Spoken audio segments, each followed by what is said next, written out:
Manoj G S L के हमारे president, Rita ji महिला विंग की प्रेसिडेंट, और जहाँ पर बैठे हुए सभी इंस्पेक्टर हमारे कांग्रेस के कार्यकर्ता, ब्लॉक प्रेसिडेंट, सरपंच साहब, सबका बहुत बहुत शुक्रिया।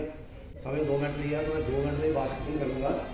देखिए, पहली बात तो ये है कि इलेक्शन का बिगुल बच चुका है, वो तो आप सबको पता हो गया। कल बड़ी अच्छी बात है, होनी चाहिए, इलेक्शन होगी तभी कुछ लोगों का कुछ काम होगा। लेकिन दूसरा बड़ा ही दुख के साथ ये बात कहना पड़ती है, एक तरफ तो ये कहते हैं कि 370 टूटने के बाद जम्मू कश्मीर सोने की चिड़िया बन गई है, यहाँ पे शांति है, यहाँ पे अमन है। जम्मू कश्मीर बाहर से पूरी दुनिया से जो सैलानी है कश्मीर में आ रहे हैं, हजारों की तादाद से। कभी इतने सैलानी यहाँ पे नहीं आए। लेकिन दूसरी तरफ इलेक्शन नहीं करा रहे हैं, तो शांति कहाँ होगी?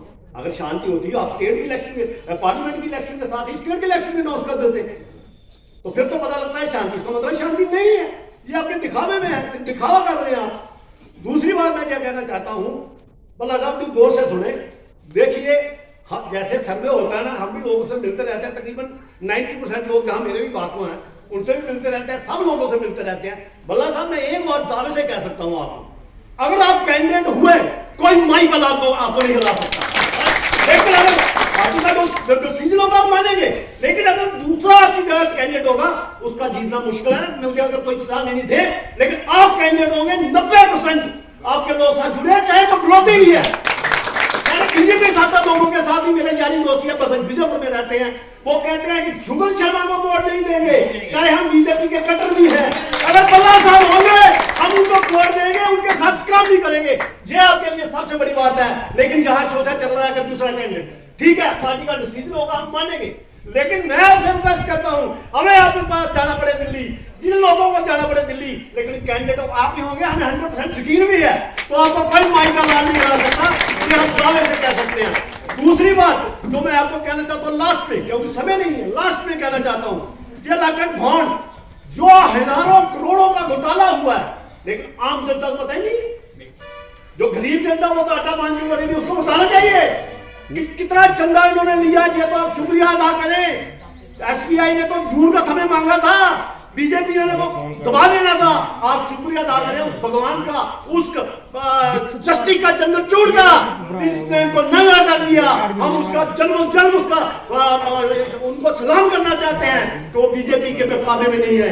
नहीं तो CBI सब जो भी जितने भी इनकम टैक्स डिपार्टमेंट सब उनके कहने में चल रहा है। लेकिन चंद्रचूड़ जैसा ईमानदार सुप्रीम कोर्ट का जज आज तक आपको नहीं मिला है, तो आगे भी नहीं मिलेगा। पहली बात के साथ यही कहना चाहता हूं आपको कि आप घर घर जाएं, इनके जो काले चिट्ठे हैं उनको नंगा करें, और बल्ला साहब की क्यादत में हम जो एक पार्लियामेंट की सीट निकालेंगे, वो जबरदस्त वोटों से निकालेंगे। जय हिंद, जय भारत।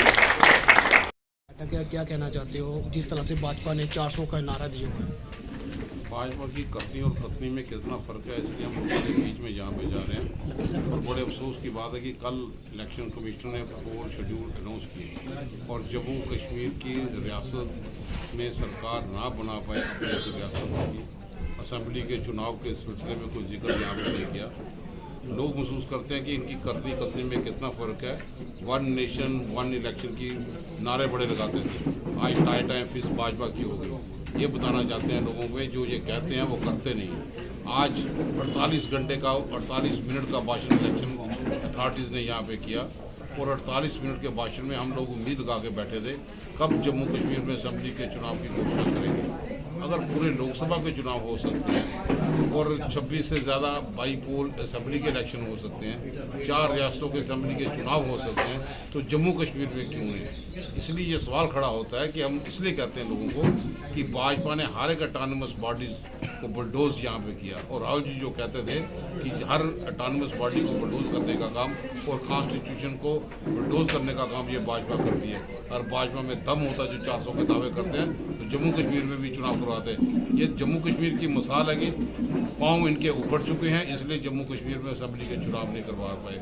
और हम लोगों के बीच में यहाँ पे जा रहे हैं और वही मांग करते हैं पूरी तौर पे स्टेटहुड यहाँ पर रिस्टोर करें और असेंबली के चुनाव कराएं, ताकि लोगों की चुनी सरकार हो, लोगों के बेसिक मुद्दे जो हैं वो लोगों के सामने, उनकी मुश्किलों का समाधान हो, और लोगों के बीच में जाके जो इलेक्टोरल बॉन्ड का बहुत बड़ा स्कैम है, वो स्टेट बैंक ऑफ इंडिया जिसके पास कम से कम 66,000 ATM हैं और 23,000 से ज़्यादा उनकी ब्रांचेस हैं, और वो 48 करोड़ से ज़्यादा अकाउंट होने के बावजूद भी वो प्रॉपर तौर पे डिटेल नहीं दे पाए। ऑनरेबल सुप्रीम कोर्ट ने इसके लिए डिटेल मांगी थी और उसमें भी 3,500 के करीब उन्होंने डिटेल छुपा दी।